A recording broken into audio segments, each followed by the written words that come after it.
Welcome to EdrisFinance.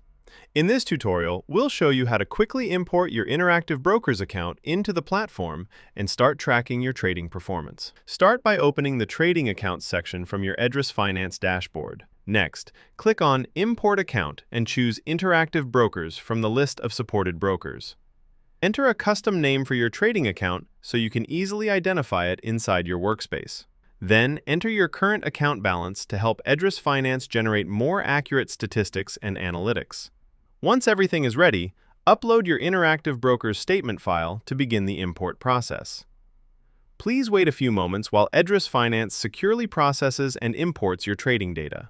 After the upload is completed, your account information and performance overview will automatically appear inside the platform. Now, let's move to the Orders Ledger section to review the latest imported trades. Here you can analyze your recent positions, including entry and exit prices, profit and loss, trade direction, and execution details. And that's it! Your Interactive Brokers account has now been successfully imported into EdrisFinance. Thank you for watching, and we hope you found this tutorial helpful.